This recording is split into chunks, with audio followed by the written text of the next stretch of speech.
আমাদের দাবি ইশরাক হোসেনকে শপথ গ্রহণ করাতে হবে। আমাদের দাবি ইশরাক হোসেনকে তার শপথ গ্রহণ করে তার মেয়র পদে তার সিটে বসাতে হবে। আমাদের দাবি। দর্শক বার্তাটির মধ্যে আপনাদেরকে স্বাগত। এই মুহূর্তে সরাসরি সংযুক্ত করেছি রাজধানীর গুলিস্তানের যে রিপোর্ট এসেছে সেখান থেকে। আপনারা সরাসরি দেখতে পাচ্ছেন যে বিএনপি নেতা ইশরাক হোসেনকে মেয়র পদে বহালের দাবিতে সচিবালয় অভিমুখে যে পূর্ব নির্ধারিত বিক্ষোভটি রয়েছিল সেটি কিন্তু ইতিমধ্যে শুরু হয়ে গেছে।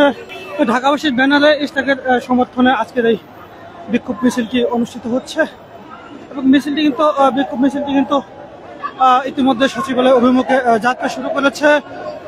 নগর ভবনের ঠিক সামনে থেকে হাজার হাজার নেতাকর্মী কিন্তু হাজার হাজার কর্মী সমর্থকরা কিন্তু আজকের এই বিক্ষোভ কর্মসূচিতে অংশ নিয়েছে। তারা এখান থেকে বিক্ষোভ মিছিলটি নিয়ে সচিবালয়ের সামনে গিয়ে সচিবালয়ে একটি স্মারকলিপি প্রদান করবেন।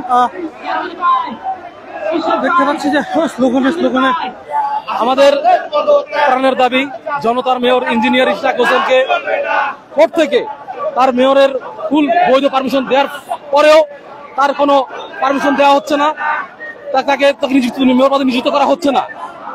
উপদেষ্টা আসিফ মাহমুদ এই ইঞ্জিনিয়ার ইশরাককে মেয়র পদে বসানোর দাবিতে তালবাহানা করছে। বিগত দিনে আমরা দেখেছি স্বৈরাচার শেখ হাসিনা তার দোসররা এরকম বিভিন্ন ইস্যুতে এরকম তালবাহানা করেছে, দেশের মানুষের সাথে প্রতারণা করেছে, যেটা আমাদের দেশের প্রাণের মানুষের ন্যায্য দাবি। আমাদের জনতার মেয়র ইঞ্জিনিয়ার ইশরাক, তাকে আমরা জনতার মানুষ চাচ্ছি, সবাই চাচ্ছি, দেশবাসী চাচ্ছি সে মেয়র পদে নিযুক্ত হোক। কিন্তু এই বর্তমান যারা ক্ষমতায় আছে বিনা ভোটে নির্বাচিত সরকার হিসেবে তারা এটা নিয়ে তালবাহানা করছে, এটা আমরা তীব্র নিন্দা প্রতিবাদ জানাই। গত 3 দিন ধরে রাজধানীর নগর ভবনে মানববন্ধন অবস্থান কর্মসূচি করেছে।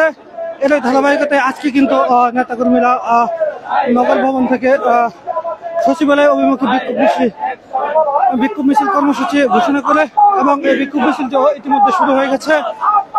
গুলিস্তান থেকে ইতিমধ্যে বিক্ষোভ মিছিলটি কিন্তু গুলিস্তানের যে 0 পয়েন্টে রয়েছে 0 পয়েন্টে অবস্থান করছে এবং সামনের দিকে অগ্রসর হচ্ছে এবং তাদের